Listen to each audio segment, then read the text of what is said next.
We were back this week with Coach Griffin. Coach, another loss of Spartans against Finley. Talk a little bit about that game. And you guys came out strong, scored real quick, and then things sort of went downhill from there. Yeah, I was happy how we came out. I thought we came out ready to play, and we had some unfortunate things in the first half, some fumbles. But I thought our defense played a heck of a first half, and very disappointed in the second half of how we reacted.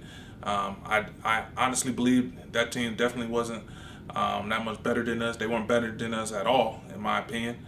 But we have to learn how to fight, and with the young team, we talk about this every week. We can't give up turnovers and give up touchdowns on the offensive side of the ball and the safety in the first half. So defense played really well in the first half. They only gave up 7 points, but they got to understand that we only gave up 7 points. So they haven't done anything that against us that we didn't see, and they got to learn how to fight back and keep playing the way they play. And if we do that, we can win ball games. But we have to learn how to get better at adversity.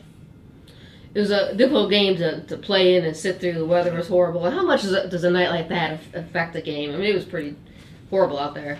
Yeah, it was pretty bad, especially when it hasn't been bad all year. If you're practicing in it and things, if you had a game in that type of weather before, it's a little different. But both teams have to play in it, and so it's no excuse. It's football. We've had a game like that every year since I've been here.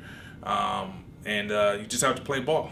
Coming from Northeast Ohio, it's been a lot worse than that. So, same thing. Kids have to learn how to fight through adversity, and weather is part of that. And they understood that it was coming. And like we said, when we came out, the weather was the weather then. So that's not an excuse of losing that ball game.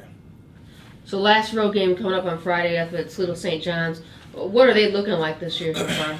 St. John's is another really good team. Obviously we've had the toughest schedule in Division II football in the state of Ohio. They're 6-2. On their top of their game right now. They're always on their top of their game because we always play them late.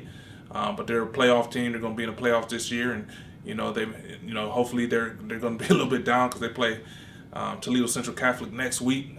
So they might be looking past us, and hopefully we can come out and compete. As a veteran team, the quarterback is very good. They make good plays. They're very disciplined on the defensive side of the ball.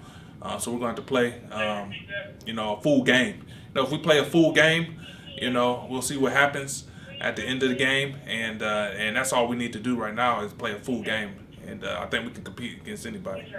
How are you preparing the guys for this week? Same thing we always do. You go out and compete. You don't ease up. The coaches put in their work like we do every week, and you just got to compete and show up. We've had good practices. Last week we had great practices, not good practices. We had great practices. So it's not the practice, it's the game. So being a young team is when that adversity hits, and I talk about that all the time. Is when that adversity hits. If we can't handle that, then we're going to struggle. So I'm not worried about practice as much as I am on game day on Friday. So we have to be able to come out the gate like we did last week and play and be able to finish the game. And if we do that, we have a chance this week. So practice is great, but we have to be able to take it to the field. Let me ask you about our middle school program real quick here. Both the 7th and 8th grade team playing for championships tomorrow. And what do you see in that team, and what does that say about maybe the future of your program? Well, we always have pretty good middle school teams, and they're doing a great job down there, and they're getting better at fundamentals. On the field, they're doing a good job. The 8th grade team is a big team. So once they combine with our 9th graders, our 9th graders are more of a full team. We have a good quarterback down there, a couple guys down there that can handle the ball. They're doing a great job. 7th grade, another team that's doing a really good job. A lot of those guys, not as many kids. Hopefully we can get some more kids in the 7th grade. They're doing a good job as well as far as more defense than anything.